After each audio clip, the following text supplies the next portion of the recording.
नमस्कार, S news मध्ये आपलं स्वागत। सुरुवातीला एक नजर टाकूयात आजच्या ठळक घडामोडींवर।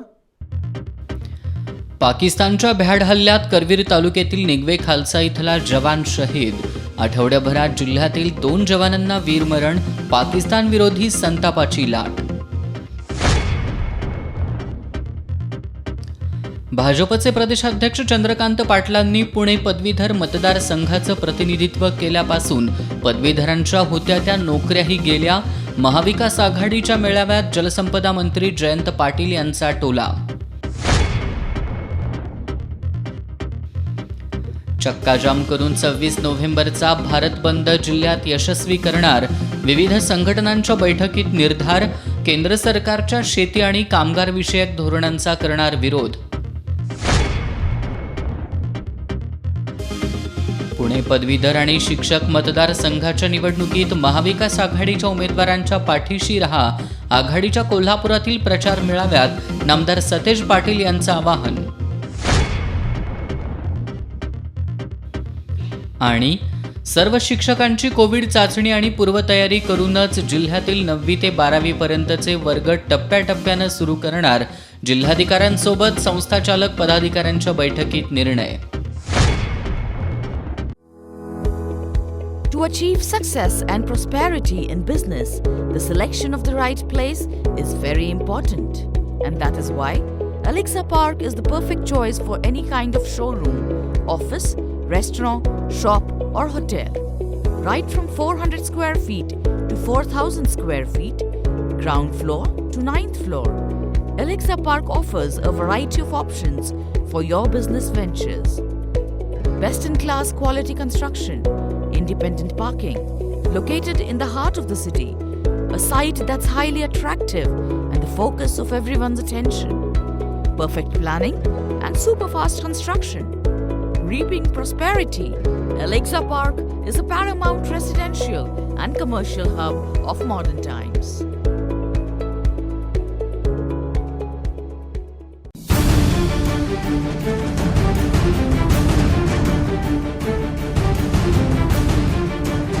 राजकारणाची खबरबात, समाजकारणाचा मागोवा, कला, क्रीडा, मनोरंजन, शेती, उद्योग, कुठं काय घडलंय बिघडलंय, बातमीला योग्य न्याय देणारा कोल्हापूरचा बुलंद आवाज, एस न्यूज कोल्हापूर, सदैव तुमच्या सोबत।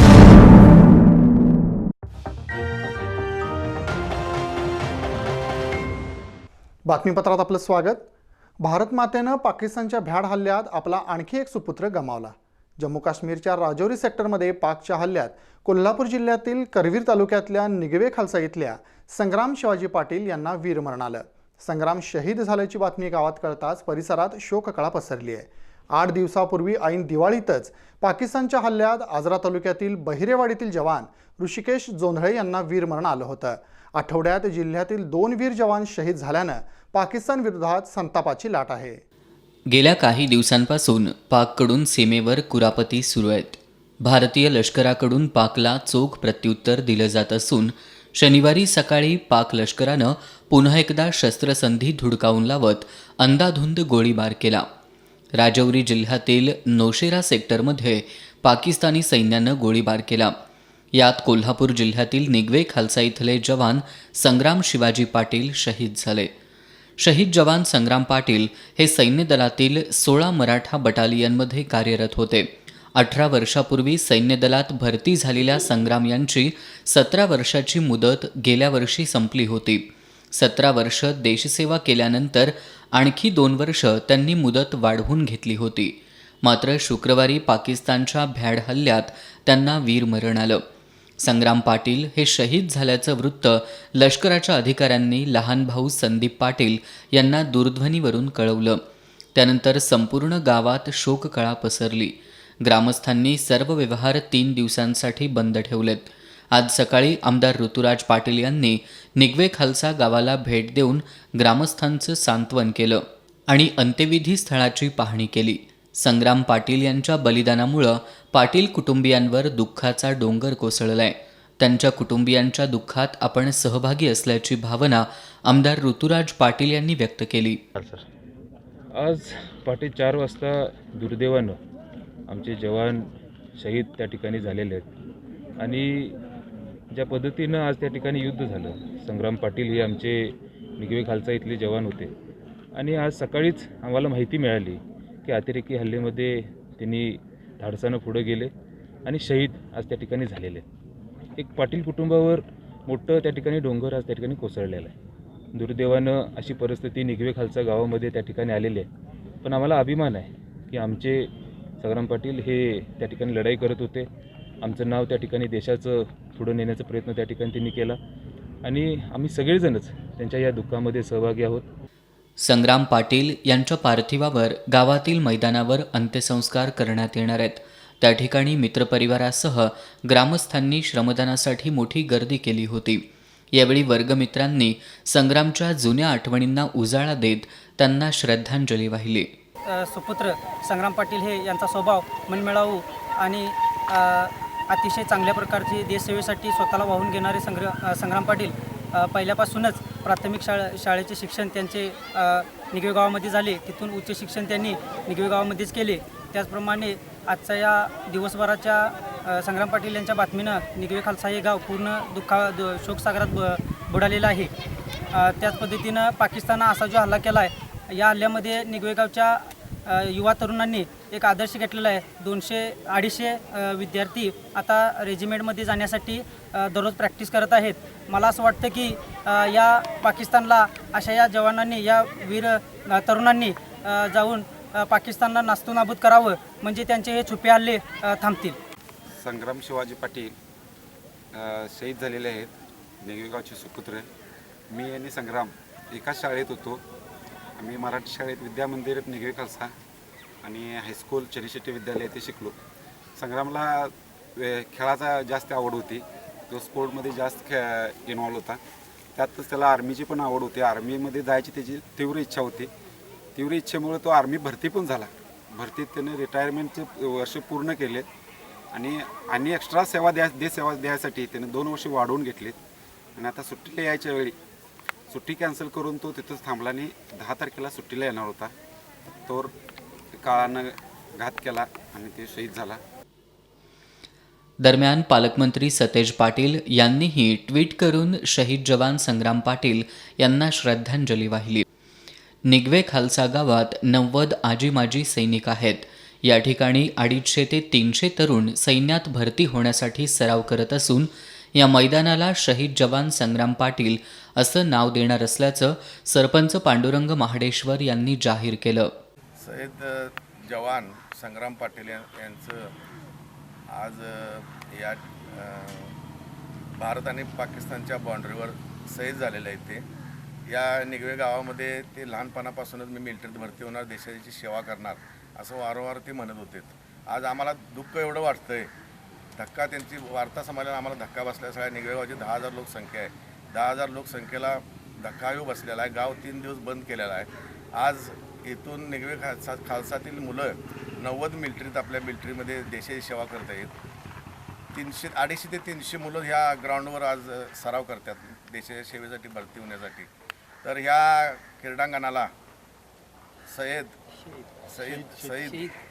संग्राम पाटील क्रीडा संकुल असं हे नाव देण्यात येणार आहे. ग्रामपंचायतीच्या वतीने मी जाहीर करतो. संग्राम शिवाजी पाटील हे भारतीय सैन्य दलात गेली 20 वर्ष देशसेवा बजावत होते. त्यांचं प्राथमिक शिक्षण निगवे इथल्या प्राथमिक शाळेत तर माध्यमिक शिक्षण गावातीलच चिनशेट्टी विद्यालय आणि येळवडे इथं आजोळी झालं. ते फेब्रुवारी 2001मध्ये मराठा लाईट इन्फंट्रीत GD शिपाई म्हणून दाखल झाले. बेळगाव, पूंछ, जम्मू, दिल्ली इथं त्यांनी सेवा बजावली होती. 17 वर्षाच्या सेवेनंतर त्यांना हवालदारपदी बढती मिळाली होती. ते डिसेंबर महिन्यात सुट्टीला गावी येणार होते. मित्रांना त्यांनी याची माहितीही दिली होती. गावात त्यांच्या नवीन घराचं बांधकाम सुरू आहे. मात्र नवीन घरात राहण्याचं त्यांचं स्वप्न पूर्ण झालं नाही. दरम्यान रविवारी रात्री किंवा सोमवारी सकाळी त्यांचं पार्थिव कोल्हापुरात येण्याची शक्यता असून त्यानंतर गावात त्यांच्यावर लष्करी इतमामात अंत्यसंस्कार करण्यात येणार आहेत. शहीद जवान संग्रामचा पार्थिव देह सोमवारी निगवे खालसा इथं आणण्यात येणार आहे. सोमवारी अंत्यविधी करण्यात येणार आहे. संग्रामच्या पश्चात पत्नी, एक 8 वर्षाचा मुलगा, 3 वर्षाची मुलगी, आई वडील असा परिवार आहे. केंद्र सरकारच्या शेती आणि कामगार विषयक धोरणाविरोधातील 26 नोव्हेंबरचा भारत बंद जिल्ह्यातील विविध संघटना मिळून 100% यशस्वी करू असा निर्धार किसान संघर्ष समितीच्या वतीनं करण्यात आला आहे. शेकाप कार्यालयात झालेल्या नियोजन बैठकीत हा निर्णय घेण्यात आला. यावेळी मोदी सरकार के 3 किसान विरोधी कॉर्पोरेट परस्त कृषी कानून या पुस्तकाचं प्रकाशन करण्यात आलं. केंद्र सरकारच्या नवीन शेतीविषयक आणि कामगार विषयक धोरणांना विरोध दर्शवण्यासाठी येत्या 26 नोव्हेंबरला देशातल्या विविध संघटनांनी भारत बंदची हाक दिली आहे. या बंदच्या नियोजनाबाबत किसान संघर्ष समितीच्या वतीनं शेकाप कार्यालयात बैठक झाली. या बैठकीला बाबूराव कदम, नामदेव गावडे, कॉम्रेड चंद्रकांत यादव, स्वाभिमानी शेतकरी संघटनेचे प्राध्यापक जालंधर पाटील यांनी मार्गदर्शन केलं. या बंदमध्ये जिल्ह्यातील संघटित, असंघटित कामगार संघटना, शेतकरी संघटना, विद्यार्थी संघटना, युवक संघटना आणि राजकीय पक्ष सहभागी होणार असून जिल्ह्यातील बंद हा अभूतपूर्व आणि 100% यशस्वी करून दाखवू असा निर्धार या बैठकीत करण्यात आला. बंदमध्ये शहरातील व्यापाऱ्यांनीही सहभागी व्हावं असं आवाहन समितीच्या वतीनं करण्यात आलंय. बंद दिवशी बिंदू चौकीतून सकाळी 10 वाजता मोटरसायकल रॅली काढली जाणार आहे. त्यासाठी समितीच्या वतीनं शहर आणि तालुका स्तरावर स्वतंत्रपणे नियोजन करण्यात आलंय. दरम्यान अखिल भारतीय किसान सभेचे RS यादव लिखित मोदी सरकार के 3 किसान विरोधी कॉर्पोरेट परस्त कृषी कानून या पुस्तकाचं प्रकाशन उपस्थित मान्यवरांच्या हस्ते करण्यात आलं. बैठकीला गिरीश फोंडे, बाबासाहेब देवकर, रवी जाधव, अमोल नाईक, संभाजी जगदाळे, सतीशचंद्र कांबळे, BL बर्गे, वसंत डावरे तसंच भारतीय कम्युनिस्ट पक्ष, आम आदमी पार्टी, जनता दल, मार्क्सवादी कम्युनिस्ट पक्ष, सरकारी कर्मचारी संघटना, all India youth federation, Akhil Bharatiya किसान सभा यांच्यासह विविध संघटनांचे प्रतिनिधी उपस्थित होते. गेल्या महिन्यामध्ये जाहीर केल्याप्रमाणे इचलकरंजी आणि परिसरातील रॅपियर कारखानदारांची बेसिक क्वालिटीची कमीत कमी मजुरी 15.50 पैसे प्रतिपीक ठरवण्यात आली होती. या मजुरीप्रमाणे दिवाळी पाडव्यानंतर नवीन झालेले सौदे प्रतिपीक 4 पैशांपासून 6 पैशांपर्यंत वाढीव दरानं झाल्यानं रॅपियर कारखानदारांनी आज झालेल्या बैठकीत समाधान व्यक्त केलं. गेल्या 1.5 ते 2 वर्षांमध्ये रॅपियर कारखानदारांची मजुरी उत्पादन खर्चापेक्षा कमी दरानं मिळत होती. वाढलेले कामगारांचे पगार, वाढते वीज बिल आणि सुट्ट्या भागांचे वाढलेले भरमसाठ दर यामुळं रॅपियर कारखानदार अडचणीत आला असताना मजुरी मात्र 10 ते 12 पैसे प्रति पीक मिळत होती.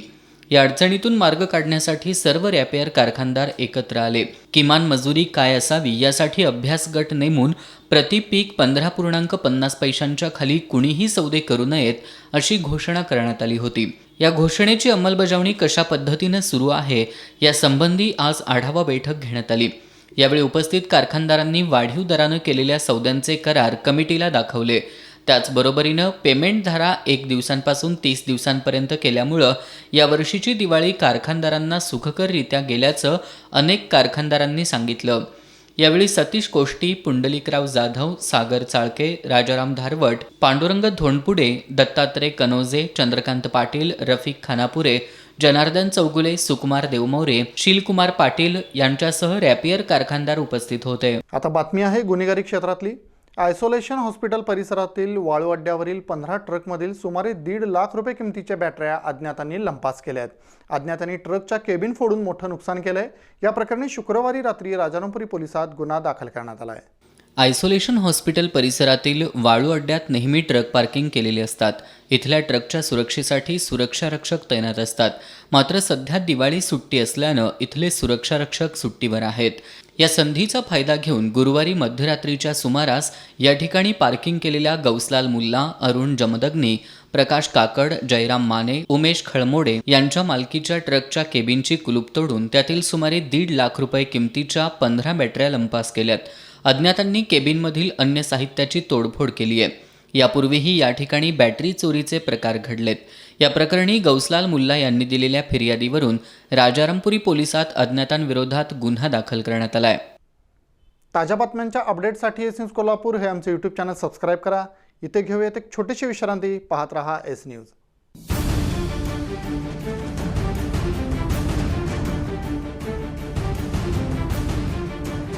राजकारणाची खबरबात, समाजकारणाचा मागोवा, कला, क्रीडा, मनोरंजन, शेती, उद्योग, कुठं काय घडलंय बिघडलंय, बातमीला योग्य न्याय देणारा, कोल्हापूरचा बुलंद आवाज, एस न्यूज कोल्हापूर, सदैव तुमच्या सोबत.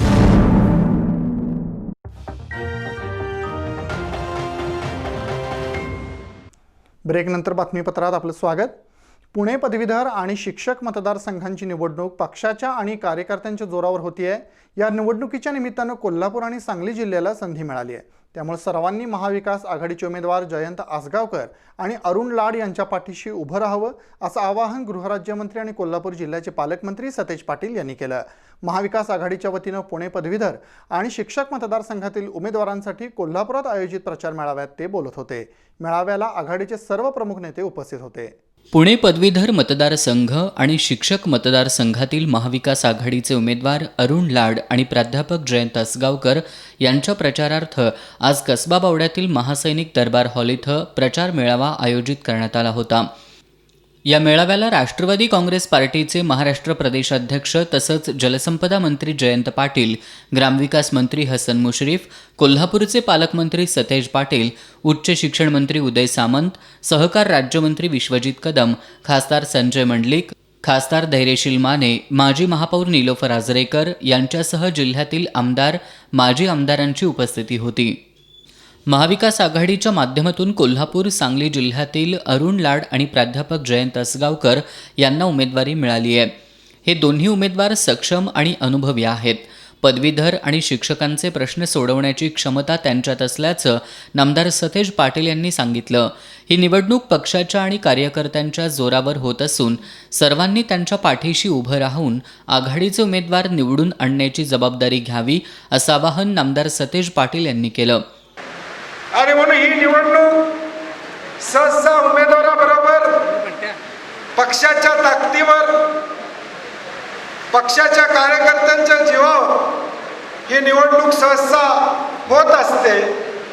आणि म्हणून आज आम्ही महाविकास आघाडी सरकार म्हणून सर्वच 3 पक्ष असतील, घटक पक्ष आमचे असतील, या सगळ्यांच्या माध्यमातून आजची बैठक किंवा आजचा मेळावा आपण आयोजित केलेला आहे. दोन्ही उमेदवार सक्षम आहेत, चांगले आहेत, अनुभवी आहेत, लोकांचे प्रश्न सोडवणारे आहेत, लोकांच्या अडचणी सोडवणारे आहेत. आणि म्हणून या दोन्ही उमेदवारांच्या पाठीशी आपण सर्वांनी राहावं. या निवडणुकीमुळे आपणास शिक्षकांच्या अडचणी, मागण्या, शिक्षक भरतीचा प्रश्न, पेन्शन योजना यासारखे प्रलंबित प्रश्न सोडवण्याची संधी द्यावी असं आवाहन आघाडीचे शिक्षक मतदारसंघाचे उमेदवार प्राध्यापक जयंत आसगावकर यांनी केलं.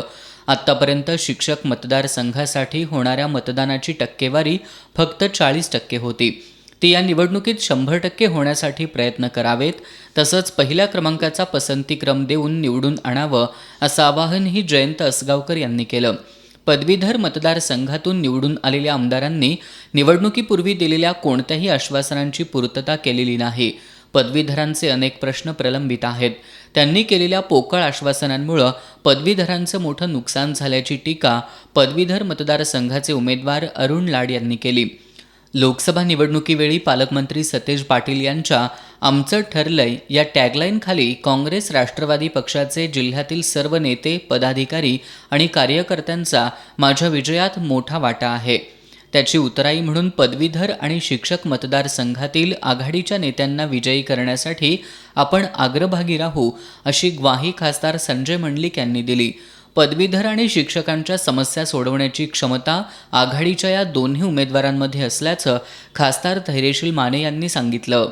इचलकरंजीतील जवाहरनगर परिसरात घरफोडी करून चोरट्यांनी सोन्या चांदीचे दागिने आणि 20,000च्या रोकडसह 1.5 लाखाचा ऐवज लंपास केलाय.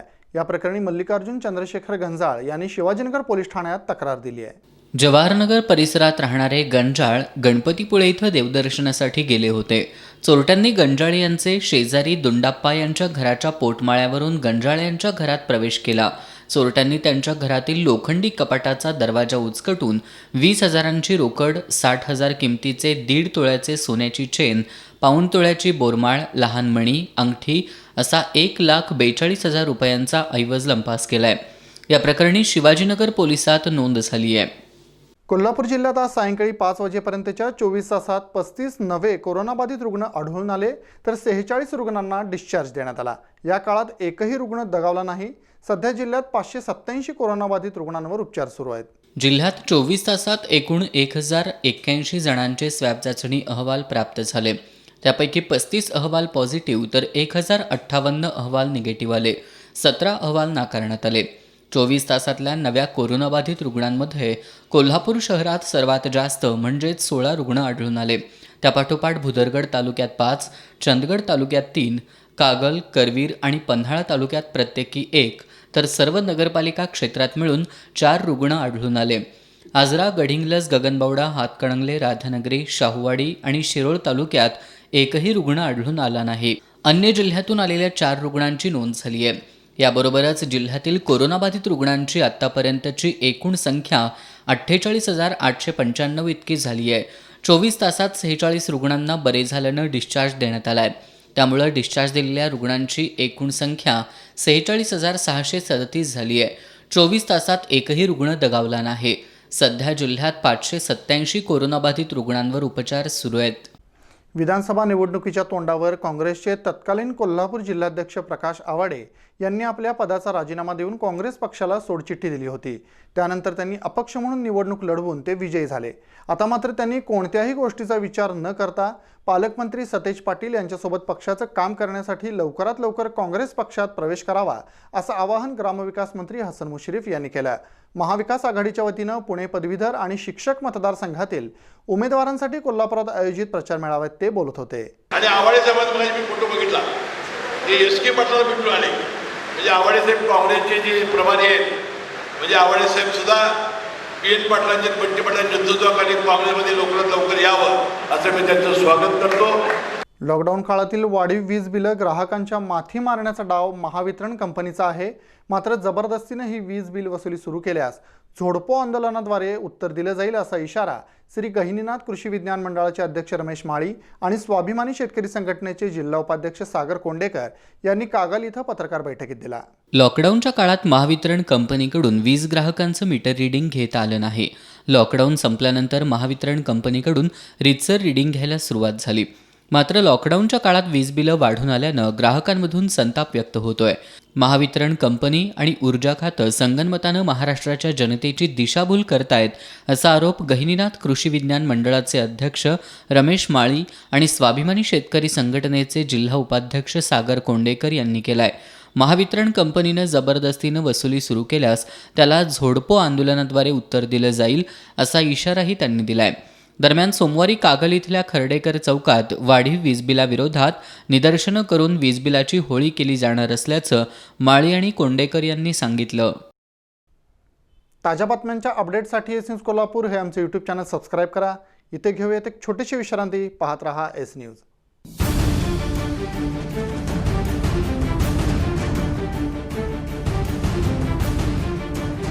राजकारणाची खबरबात, समाजकारणाचा मागोवा, कला, क्रीडा, मनोरंजन, शेती, उद्योग, कुठं काय घडलंय बिघडलंय,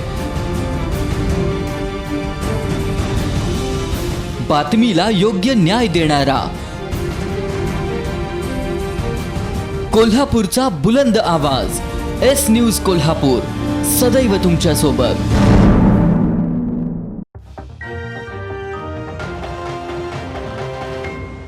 भाजपचे प्रदेशाध्यक्ष आमदार चंद्रकांत पाटील यांनी पुणे पदवीधर मतदारसंघाचं प्रतिनिधित्व करायला सुरुवात केल्यापासून पदवीधरांच्या होत्या त्या नोकऱ्या गेल्या, असा टोला राष्ट्रवादीचे प्रदेशाध्यक्ष जलसंपदा मंत्री जयंत पाटील यांनी लगावला. पुणे पदवीधर आणि शिक्षक मतदारसंघातील उमेदवारांच्या प्रचारार्थ कोल्हापुरात महाविकास आघाडीचा आज मेळावा झाला. त्यावेळी ते बोलत होते. चंद्रकांत पाटलांच्या काळात पदवीधरांचे प्रश्न सुटण्याऐवजी ते वाढले, त्यामुळे या निवडणुकीत महाविकास आघाडीच्या उमेदवारांना विजयी करण्याचं आवाहनही त्यांनी यावेळी केलं. पुणे पदवीधर मतदारसंघाचे उमेदवार अरुण लाड आणि शिक्षक मतदारसंघातील उमेदवार जयंत असगावकर यांच्या प्रचारार्थ आज महासैनिक दरबार हॉल इथं प्रचार मेळाव्याचं आयोजन करण्यात आलं होतं. मेळाव्याच्या अध्यक्षस्थानी राष्ट्रवादीचे प्रदेशाध्यक्ष जलसंपदा मंत्री जयंत पाटील होते. यावेळी कोल्हापूर जिल्ह्याचे पालकमंत्री सतेज पाटील, ग्रामविकास मंत्री हसन मुश्रीफ, उच्च आणि तंत्रशिक्षण मंत्री उदय सामंत, कृषी राज्यमंत्री विश्वजित कदम आदींची प्रमुख उपस्थिती होती. यावेळी बोलताना नामदार जयंत पाटील यांनी गेल्या 12 वर्षात पदवीधरांचा एकही प्रश्न भाजपचे प्रदेशाध्यक्ष आमदार चंद्रकांत पाटील यांनी सोडवला नसल्याची टीका केली. जेव्हापासून त्यांनी या मतदारसंघाचं प्रतिनिधित्व करायला सुरुवात केली त्यावेळीपासून पदवीधरांच्या होत्या त्या नोकऱ्या गेल्याचा टोला त्यांनी लगावला. लोकांचा रोजगार या काळात फार मोठ्या प्रमाणात गेला. जेव्हापासून चंद्रकांत पाटील ग्रॅज्युएट कॉन्स्टिट्युएन्सी प्रतिनिधित्व करायला लागले तेव्हापासून या भागातल्या लोकांच्या नोकऱ्या गेल्या, पदवीधरांचे प्रश्न वाढले. हा पहिला मुद्दा आपण लक्षात घेतला पाहिजे. आणि याची मूळची कारणं ही आहेत की भारतीय जनता पक्षाचं या देशातलं आर्थिक धोरण नेहमीच चुकत गेलं. आता कोरोनामुळे ह्या सगळ्या प्रश्नांवर पडदा पडला, पण मागच्या आधी 2 वर्षात या देशाची अधोगती सतत चालू आहे. हे वर्तमानपत्रात सगळं माहिती वजा आपल्या सगळ्यांच्या समोर येते. 25 वर्षात जेवढी बेरोजगारी वाढली नव्हती तेवढी बेरोजगारी भाजप सरकारच्या 2 वर्षाच्या काळात वाढली. देशाचे आर्थिक गणित कोलमडलं असून देशात नव्यानं गुंतवणूक आली नसल्याचा आरोपही नामदार जयंत पाटील यांनी केला. भाजपचे प्रदेशाध्यक्ष चंद्रकांत पाटील ज्या ठिकाणी जाऊन टीका करतायत त्यातून महाविकास आघाडीला फायदाच होतोय. राज्यातील महाविकास आघाडीचे विधान परिषदेचे 5ही उमेदवार विजयी होतील, त्यासाठी सर्वांनी एकसंघपणे काम करण्याचं आवाहनही नामदार जयंत पाटील यांनी केलं. विरोधकांनी महाविकास आघाडीच्या मंत्र्यांना अडचणीत आणण्यासाठी प्रयत्न केल्याचा आरोपही त्यांनी केला. कोरोनाच्या कठीण काळातही भाजपनं राजकीय पोळी भाजून घेण्याचा प्रयत्न केला. धार्मिक स्थळं उघडण्यासंदर्भातही भाजपनं राजकारण केल्याची टीकाही त्यांनी केली. ग्रामविकास मंत्री हसन मुश्रीफ यांनी भाजपचे प्रदेशाध्यक्ष आमदार चंद्रकांत पाटील पदवीधरांचं महामंडळ तयार करणार असल्याचं आश्वासन देत होते. मग गेली 12 वर्ष ते गोट्या खेळत होते का असा उपरोधक टोला लगावला. महाविकास आघाडी सरकारच्या माध्यमातून काँग्रेस, राष्ट्रवादी काँग्रेस आणि शिवसेना एकत्र आल्यानं विरोधकांच्या पोटात पोटशूळ उठलंय. मुख्यमंत्री उद्धव ठाकरे यांच्या कुटुंबियांची बदनामी करण्याचं काम विरोधक करतायत. मात्र महाविकास आघाडीचं हे सरकार 5 वर्ष काय 25 वर्ष चालेल असा विश्वासही मंत्री हसन मुश्रीफ यांनी व्यक्त केला. की विरोधी पक्षाचे भारतीय जनता पक्षाचे उमेदवार म्हणतात की मी निवडून आल्यावर पदवीधरांचं महामंडळ करेल. मग 12 वर्ष दादा काय गोट्या खेळत होते काय? 5 वर्षापूर्वी त्याला 10-12 वर्ष संधी मिळालेली आहे. गेली 5 वर्ष तरी अनाभिषक्त सम्राट म्हणून त्यांनी काम केलं 2 नंबरचं. मग ते महामंडळाला कुठे हात अडवलं ते? जोपर्यंत या तिन्ही लोकांच्या मनामध्ये आहे सोनिया गांधी, उद्धव ठाकरे आणि पवार साहेब, तोपर्यंत 15 का 25 वर्षे हे सरकार चालेल आणि आपल्या राज्याचा विकास करेल. उच्च आणि तंत्रशिक्षण मंत्री उदय सामंत यांनी पुणे पदवीधर मतदारसंघाचे उमेदवार अरुण लाड आणि शिक्षक मतदारसंघातील उमेदवार जयंत असगावकर हे दोन्ही उमेदवार मताधिक्यानं निवडून येतील असा विश्वास व्यक्त केला. आता आमचं ठरलंय असं सांगत 15 वर्षासाठी महाविकास आघाडीची ही एकी अशीच राहणार असल्याचंही नामदार उदय सामंत यांनी म्हटलंय. आमचं ठरलंय आणि आमचं जर सगळं व्यवस्थित ठरलेलं असेल आणि जयंत पाटील साहेब आणि मुश्रीफ साहेब आणि विशेषतः दोघांची जबाबदारी बाळासाहेब थोरातांची आहे, हे सगळं जर व्यवस्थित ठरलेलं असेल तर मला असं वाटतं की भविष्यातलं 15 वर्ष असंच व्यासपीठ राहणार आहे. फक्त तुमचं ठरवणं गरजेचं आहे. तुम्ही ठरवा, आम्ही तुमच्यासोबत आहोत. कारण ज्या शक्ती आज आमच्याकडनं भाजपमध्ये गेलेल्या आहेत, म्हणजे कोकणातनं विशेषतः, त्या देखील पदवीधर मतदारसंघाच्या निवडणुकांवर बोलायला लागल्या. हा मोठा विनोद आहे. दरम्यान कृषी राज्यमंत्री विश्वजित कदम यांनी महाविकास आघाडीचा हा मेळावा महाराष्ट्राच्या इतिहासातील महत्त्वाचा दिवस असल्याचं सांगितलं. विरोधकांच्या कुरघोड्या सुरू आहेत. मात्र अरुण लाड आणि जयंत असगावकर या दोन्ही उमेदवारांना निवडून आणण्यासाठी पश्चिम महाराष्ट्रातील मतदारांनी विजयाचा चंग बांधावा असं आवाहनही त्यांनी केलं. पूर्वी थोडं झुकतं माप हे विरोधी पक्षाचं असायचं, पुणेकरांचं असायचं, परंतु यंदा निश्चितपणे कुठेतरी पश्चिम महाराष्ट्रामध्ये एक चांगली संधी या ठिकाणी मिळते. म्हणून या ठिकाणी आपण सगळ्यांनी जंग बांधला पाहिजे. काँग्रेस, शिवसेना, राष्ट्रवादीच्या कार्यकर्त्यांनी ताकदीने हिमतीने पुढचे 8 दिवस या ठिकाणी 1 तारखेपर्यंत डोळ्यात तेल ओतून या दोन्ही कार्यकर्त्यांचा प्रचार करायला हवा. यावेळी आमदार प्रकाश आबिटकर, आमदार राजेश पाटील, आमदार PN पाटील, शिवसेनेचे संपर्क प्रमुख अरुण दुधवाडकर, राष्ट्रवादीचे जिल्हाध्यक्ष AY पाटील, भरत रसाळे आदींनी मनोगत व्यक्त केली. यावेळी शिक्षक मतदारसंघातून उमेदवारी माघार घेतल्याबद्दल जिल्हा बँकेचे संचालक भैया माने, शिक्षक नेते दादा लाड, विनाअनुदानित कृती समितीचे नेते बाबा पाटील, खंडेराव जगदाळे आदींचा सत्कारही करण्यात आला. या मेळाव्याला आमदार ऋतुराज पाटील, आमदार चंद्रकांत जाधव, आमदार राजू आवळे, जिल्हा परिषदेचे अध्यक्ष बजरंग पाटील, माजी महापौर निलोफर आजरेकर, शिवसेनेचे जिल्हाप्रमुख संजय पवार, विजय देवणे, माजी आमदार सुरेश साळोखे, माजी आमदार KP पाटील, माजी आमदार सत्यजित पाटील, माजी आमदार सुजित मिणचेकर यांच्यासह काँग्रेस, राष्ट्रवादी काँग्रेस आणि शिवसेनेचे पदाधिकारी, विविध सेलचे अध्यक्ष, कार्यकर्ते मोठ्या संख्येनं उपस्थित होते.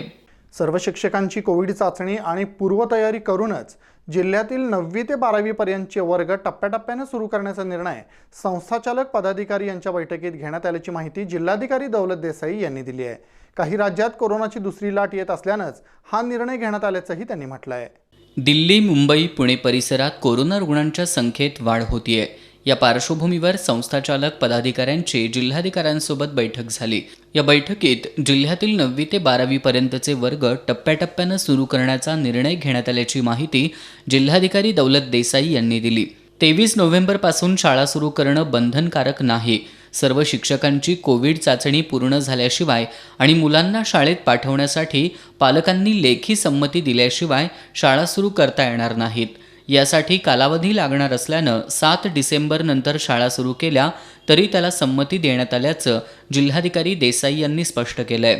मात्र त्यानंतर टप्प्याटप्प्यानं योग्य ती खबरदारी आणि काळजी घेत जिल्ह्यातील शाळा संस्थाचालकांनी सुरू कराव्यात असा निर्णयही आज घेण्यात आला. जोपर्यंत शाळा पूर्ण क्षमतेनं सुरू होत नाहीत तोपर्यंत ऑनलाईन शिक्षण सुरू ठेवणं आवश्यक आहे. दरम्यानच्या कालावधीत कोरोना संसर्गात वाढ दिसून आली तर या निर्णयात बदल होऊन शाळा सुरू ठेवण्यास स्थगिती देण्यात येईल असा निर्णयही घेण्यात आलाय. शिक्षकांनी प्रथम त्यांच्या स्तरावर 24 नोव्हेंबर ते 30 नोव्हेंबरपर्यंत RT-PCR चाचणी कोविड केंद्रावर जाऊन करून घ्यावी. तालुका पातळीवरही कोविड केंद्रांवर शिक्षकांनी RT-PCR चाचणी करून घेण्यास प्राधान्य द्यावं असंही जिल्हाधिकारी देसाई यांनी सांगितलं. कोविडच्या काळात राज्य सरकारच्या धोरणामुळे प्रत्येक विभागातील मिळून लाखो नोकऱ्या रखडल्या. या नोकर भरतीसाठी आपण प्रयत्नशील राहू असा विश्वास पुणे पदवीधर मतदारसंघाचे भाजपचे उमेदवार संग्राम देशमुख यांनी व्यक्त केला. भाजपतर्फे आयोजित निर्धार मेळाव्यात ते बोलत होते. पुणे मतदारसंघाचे भाजपचे उमेदवार संग्राम देशमुख यांच्या प्रचारार्थ कोल्हापूर जिल्हा भाजपच्या वतीनं निर्धार मेळावा आयोजित केला होता. यावेळी संग्राम देशमुख यांनी राज्य सरकारनं कोविड काळात नोकर भरती प्रलंबित ठेवून लाखो पदवीधरांचं नुकसान केलं असल्याची टीका केली. निवडून आल्यानंतर या भरतीसाठी प्रयत्नशील राहू असा विश्वास त्यांनी व्यक्त केला. कोल्हापूरकरांमध्ये नेहमीच इतरांच्या संकटात धावून जाण्याची वृत्ती आहे. या निवडणुकीच्या माध्यमातून कोल्हापूरकरांची सेवा करायला मिळणं हे माझं भाग्य असल्याचं त्यांनी सांगितलं. मेळाव्यात जिल्हाध्यक्ष राहुल चिकोडे यांनी हा मतदारसंघ भाजपचा बालेकिल्ला असून यामध्ये संग्राम देशमुख यांचा विजय निश्चित असल्याचं सांगितलं. पश्चिम महाराष्ट्र देवस्थान समितीचे अध्यक्ष महेश जाधव यांनीही मनोगत व्यक्त केलं. या मेळाव्याला अशोक देसाई, माणिकराव पाटील सुयेकर, विजय जाधव, भगवान काटे, अजित ठाणेकर, चंद्रकांत घाडगे, रूपाराणी निकम यांच्यासह RPI, राष्ट्रीय समाज पक्ष, शिवसंग्राम, रयत क्रांती संघटना, जनसुराज्य पक्ष आणि भाजपचे कार्यकर्ते उपस्थित होते. पावसाळ्यात मुसळधार पावसामुळे गंगावेश चौक ते पंचगंगा नदीघाटाकडे जाणाऱ्या रस्त्याची चाळण झाली होती. परिसरातील विविध तरुण मंडळं, संस्था, संघटनांनी निवेदन आंदोलनं केल्यानंतर प्रशासनानं या रस्त्याच्या डांबरीकरणाचं काम सुरू केलं आहे. गंगावेश ते पंचगंगा नदीघाट रस्त्याची 2-3 वर्षांपासून दुरावस्था झाली आहे. रत्नागिरी महामार्गावरून आल्यानंतर कोल्हापुरात येण्यासाठी तसंच शहरातून बाहेर जाण्यासाठी या मार्गाचा वापर केला जातोय. त्यामुळं दिवसभर हजारो वाहनं या रस्त्यावरून ये जा करत असतात. मात्र मुसळधार पावसामुळे या रस्त्याची अक्षरशः चाळण झाली होती. मात्र या रस्त्याच्या दुरुस्तीकडे प्रशासनाकडून दुर्लक्ष झालं होतं. रस्त्याच्या कामासाठी शहरातील विविध संस्था, संघटनांनी प्रशासनाला निवेदन सादर करत आंदोलनं केली होती. त्यानंतर जागी झालेल्या प्रशासनानं रस्त्याच्या डांबरीकरण कामाला सुरुवात केली आहे. माजी महापौर भिक्षेट पाटील यांच्या पहिल्या स्मृतिदिनानिमित्त मान्यवरांच्या वतीनं त्यांना विनम्र अभिवादन करण्यात आलं. शिवाजी तरुण मंडळाच्या कार्यालयात झालेल्या कार्यक्रमात मंडळाचे अध्यक्ष सुजित चव्हाण यांच्या हस्ते त्यांच्या प्रतिमेस पुष्पहार अर्पण करण्यात आला. माजी महापौर भिक्षेट पाटील यांच्यावरील गौरव ग्रंथांचं प्रकाशन लवकरच करणार असल्याची माहिती यावेळी कॉम्रेड चंद्रकांत यादव यांनी दिली. याप्रसंगी ॲडव्होकेट अशोकराव साळोखे, सदाभाऊ शिर्के, अजित राऊत, अमोल कुरणे, शरद नार्वेकर आदी उपस्थित होते. शेवटी पुन्हा एक नजर आजच्या ठळक घडामोडींवर. पाकिस्तानच्या भ्याड हल्ल्यात करवीर तालुक्यातील निगवे खालसा इथला जवान शहीद. आठवड्याभरात जिल्ह्यातील 2 जवानांना वीरमरण. पाकिस्तान विरोधी संतापाची लाट. भाजपचे प्रदेशाध्यक्ष चंद्रकांत पाटलांनी पुणे पदवीधर मतदारसंघाचं प्रतिनिधित्व केल्यापासून पदवीधरांच्या होत्या त्या नोकऱ्याही गेल्या. महाविकास आघाडीच्या मेळाव्यात जलसंपदा मंत्री जयंत पाटील यांचा टोला. चक्काजाम करून 26 नोव्हेंबरचा भारत बंद जिल्ह्यात यशस्वी करणार. विविध संघटनांच्या बैठकीत निर्धार. केंद्र सरकारच्या शेती आणि कामगार विषयक धोरणांचा करणार विरोध. पुणे पदवीधर आणि शिक्षक मतदारसंघाच्या निवडणुकीत महाविकास आघाडीच्या उमेदवारांच्या पाठीशी रहा. आघाडीच्या कोल्हापुरातील प्रचार मेळाव्यात नामदार सतेज पाटील यांचं आवाहन. आणि सर्व शिक्षकांची कोविड चाचणी आणि पूर्वतयारी करूनच जिल्ह्यातील 9वी ते 12वी पर्यंतचे वर्ग टप्प्याटप्प्यानं सुरू करणार. जिल्हाधिकाऱ्यांसोबत संस्थाचालक पदाधिकाऱ्यांच्या बैठकीत निर्णय. ताज्या बातम्यांच्या अपडेट्ससाठी कोल्हापूर हे आमचं यूट्यूब चॅनल सबस्क्राईब करा. याबरोबरच हे बातमीपत्र संपलं. नमस्कार.